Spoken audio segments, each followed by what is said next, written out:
So up in the top left-hand corner of Wales, where Ivor the Engine is still running in a limited service to this day, if you remember him, some Welsh slate quarriers were quarrying their slate. Ooh.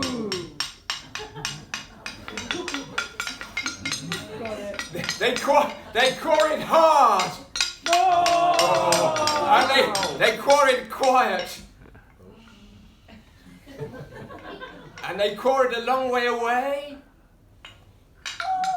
And they quarried closer. And they quarried in rhythm. Sometimes. So they quarried away in the top left-hand corner there. They quarried away. They quarried slate quarriers quarrying their slate as they want. Well, in fact, they didn't want to do it. It was their job. And as they did it, one day a slither of dust rose up from where they were working, went round and round the dust. Dust. Flew up, and it had the temerity to land on the boot. The well-upholstered boot of the quarry owner, the local rich man. I'm going to have to go home and change my entire outfit. So off he went, on his black horse, which may become white at some point because I ran out of black ink. And as he ran off, one of the hard workmen looked up and thought, God, it's hard work here, quarrying away in a Welsh slate, quarrying away. Yes, in a Welsh slate quarry. I wish I was the rich man, and like that, he became the rich man. And off he rode on his black horse, which will become white at, there it is. Along through his great estate, and finally to his home, his humble home. This is his small place, his Monday to Friday place. You know, you should see the other place is really huge. This is just a little place. And during the course of the afternoon, he went up to the platform to look out over his vast estate. He thought, oh, it's good. It's so good to be the rich man. But then at that moment, he was surprised to see the royal coach party riding towards his house. It was the royal coach party. There was the King of Wales. Ooh. Could be any King of Wales, you know. I'm not saying it's a particular King of Wales. And his beautiful lady consort. I mean, his consort. I'm not saying any particular consort. And they're driving along in the heat of the lovely day, with the flunkies flunking alongside. And the rich man looked at the king and thought, it's good to be the rich man, but I wish I was the king, ruling over the whole kingdom. And like that, he became the king. So there's the king, coaching along in the heat. And in fact, it was a little bit too hot. And the beautiful lady began to sweat, and the horses began to perspire, or possibly the other way around. And the beauty spot on her began to drip from her nose onto her and down onto her bottom, onto the bottom of the coach, and disappeared. And the king thought, it was good to be king, but if I was the sun shining down, I could be the sun. I could shine on the whole world all the time, and like that, he became the sun shining down. Shimmery, shimmery, shine, shine. Shimmery, shimmery, shine. Not a very deep thinker, the sun. Shimmery, shimmery, shimmery, shine. Shimmery, shimmery, shine. Oh, I'm hot stuff, me. In fact, I'm a little bit too hot. I can't undo the top of my tunic and my top of my tunic, and I can't wave my hand to cool, because I haven't got a hand. It's too hot. I'm too hot being the sun. I wish. And he looked down and he saw the beautiful burbling brook, burbling away in the valley down below. And the son thought, I wish I was the burbling brook. And he became the burbling brook. Burble, burble, burble. Burble the brook.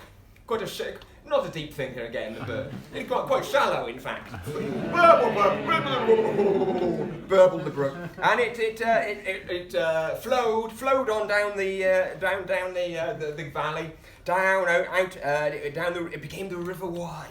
There's the Forest of Dean. There's my house. Past Stepstone. There's my mate Neil's house.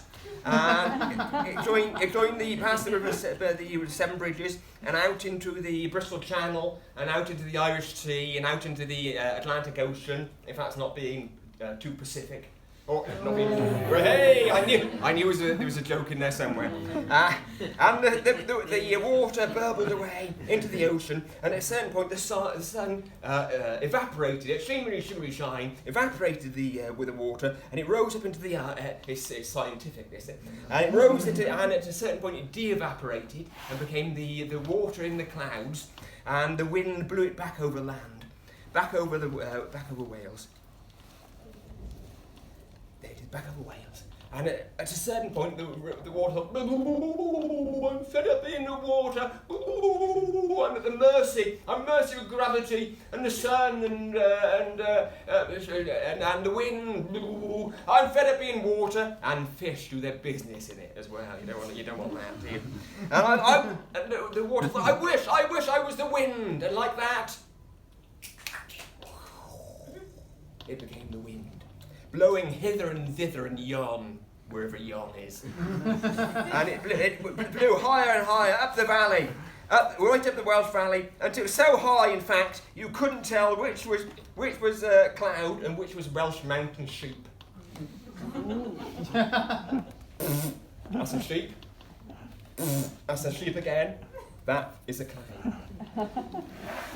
And the wind blew higher and higher up the valley, until it eventually began to beat itself on the faces of the mountains. Do mountains have faces? Yes. And hard, and eventually the wind thought, I'm blown if I'm going to do this anymore. I wish I was the mountains, or strong, eternal, and butch, and like, it became the mountains. All strong, eternal, and butch. But eventually the mountains thought, it takes a long time for mountains to think anything. They thought, there's something going on down by my ankle. Because mountains do have feet, as you know. And it took him a long time to turn to the left and then look down. And he saw down at his foot a whole army of Welsh slate quarriers quarrying their slate. They quarried hard, and they quarried soft, and they quarried far away, and they quarried in rhythm. Yes! And the mountain, look how dynamic they are, working in harmony together. I wish I was those Welsh slate quarriers. And like that, it became the Welsh slate quarrier. And as they worked, one looked up and thought, I wish